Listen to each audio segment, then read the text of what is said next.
जैसे आदिपुरुष फिल्म का रावण चर्चा में है, वैसे ही चर्चा में है उनका पुष्पक विमान। लेकिन उनका ये पुष्पक विमान था कैसा, ऐसा या फिर लोगों का रिएक्शन देखने के बाद में जबरदस्ती से फिल्म में डाला गया ऐसा। रामायण जैसे पौराणिक ग्रंथ में पुष्पक विमान का उल्लेख है, लेकिन जब लोग रामायण को ही इतिहास मानने से कतराते हैं तो उसमें बताई गई पुष्पक विमान जैसी चीजों पर भला कोई कैसे यकीन करेगा। गूगल पर अगर आप सर्च करेंगे कि दुनिया का सबसे पहला विमान किसने बनाया था, तो गूगल आपको बताएगा कि प्लेन का इन्वेंशन 114 साल पहले राइट ब्रदर्स ने अमेरिका में किया था। लेकिन ये सब बकवास है।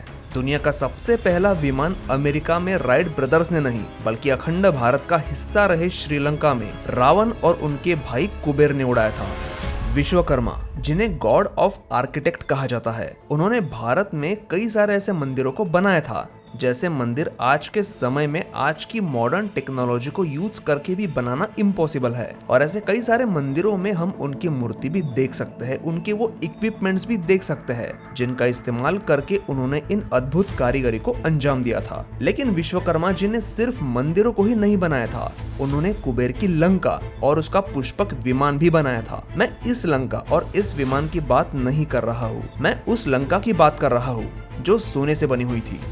सबसे पहले ये बात जान लीजिए कि लंका और पुष्पक विमान रावण का नहीं था, वो उसके भाई कुबेर का था। और बाद में रावण ने कुबेर की लंका पर हमला किया और लंका के साथ साथ पुष्पक विमान को भी छीन लिया था। अब ये सुनने पर शायद आप में से कुछ लोग इस बात को नहीं मानेंगे और कहेंगे कि ये सारी काल्पनिक कहानियां हैं। लेकिन जहाँ पर ये सोने की लंका मौजूद थी, रावण जिस लंका का राजा था, वहाँ के लोगों का इस पर क्या मानना है वो भी जानना बहुत जरूरी है। श्रीलंकन लोग और वहाँ की सरकार रामायण को काल्पनिक नहीं मानती। उन्हें यकीन है कि रामायण में जिस पुष्पक विमान का जिक्र हुआ था वो कोई काल्पनिक विमान नहीं था, बल्कि वो एक सच्चाई थी। क्योंकि श्रीलंका में लोगों ने रावण की लंका के और पुष्पक विमान के सबूत ढूंढ निकाले हैं। वहाँ की सरकार ने तो रावण को सम्मान देते हुए अपने एक सैटेलाइट का नाम भी रावण रखा है। श्रीलंका के इंटरनेशनल रामायण रिसर्च सेंटर ने रामायण से जुड़े करीब 50 ऐसी साइट्स ढूंढ निकाली है जो रामायण का हिस्टोरिकल और आर्कियोलॉजिकल एविडेंस है।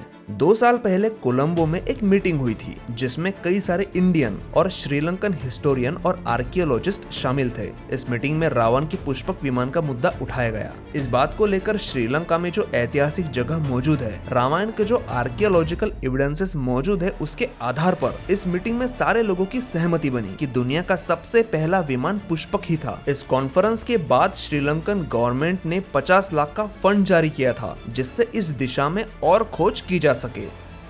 श्रीलंका जैसा इकोनॉमिकली अनस्टेबल देश रामायण के आर्कियोलॉजिकल एविडेंसेस खोजने पर इतना पैसा खर्चा क्यों कर रहा है? इसका एक ही जवाब है कि श्रीलंका में वो सारी जगह मिल चुकी है जिनका वर्णन रामायण में किया गया था। इसलिए रामायण की हिस्टोरिकल एक्यूरेसी पर श्रीलंकन सरकार को जरा सा भी शक नहीं है। बात करें खासकर पुष्पक विमान की, तो श्रीलंका के श्री रामायण रिसर्च कमेटी को वहाँ उसनगोडा नाम की जगह पर रावण का हवाई अड्डा होने के आर्कियोलॉजिकल प्रूफ मिल चुके हैं। उस कमेटी का मानना है कि रावण के पास अपने पुष्पक विमान को लैंड करने के लिए 4 हवाई अड्डे थे, उसनगोडा, गुरुलोपोथा, तोतुपोलाकंदा और वरियापोला। इनमें से उसनगोडा का जो एयरपोर्ट था उसे हनुमान जी ने जलाकर नष्ट कर दिया और इस बात के सबूत भी वहाँ पर मौजूद है। अब शायद कुछ लोग ये भी बोल सकते हैं कि हम उसी बात पर भरोसा करते हैं जो चीज हमने अपनी आंखों से देखी है। तो पुष्पक विमान नाम का कोई विमान क्या सच में कभी एग्जिस्ट करता था? तो बात ऐसी है कि पुष्पक विमान का आर्कियोलॉजिकल एविडेंस ढूंढना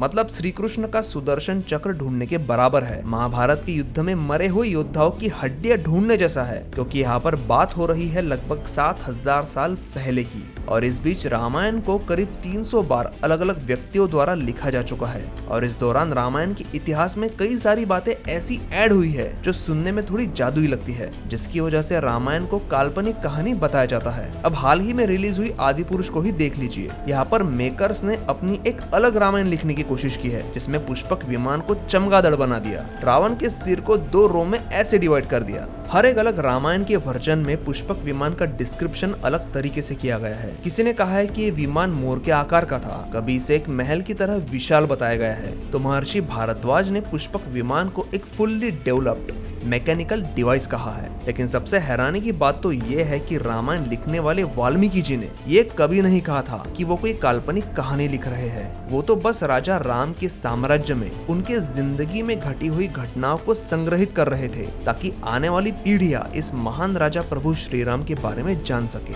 और रही बात पुष्पक विमान की, तो इसे काल्पनिक बताने वाले अपने आप को अभी तक की सबसे मॉडर्न सिविलाइजेशन मानने पर क्यों तुली है। आज से 150 साल पहले अगर कोई ये कहता कि आने वाले समय में हम चांद पर जाने वाले हैं, एक हाथ के आकार के डिवाइस से दुनिया के किसी भी कोने में बात कर सकते हैं, वीडियो कॉल कर सकते हैं, तो क्या कोई यकीन करता। तो यहाँ बात हो रही है 7000 साल पहले की। तो मेरे रिसर्च के अनुसार भले ही आज हम रामायण में बताए गए पुष्पक विमान की जैसी कल्पना करते हैं वो वैसा ना हो, लेकिन वो एग्जिस्ट तो जरूर करता था। आपकी इस बारे में क्या सोच है मुझे कमेंट करके जरूर बताइए। और अगर आप भी मानते हैं कि रामायण काल्पनिक कहानी नहीं है बल्कि हमारा इतिहास है तो वीडियो को लाइक जरूर करिए। मैं हूं सुमित और मैं मिलता हूं आपसे अगले एपिसोड में।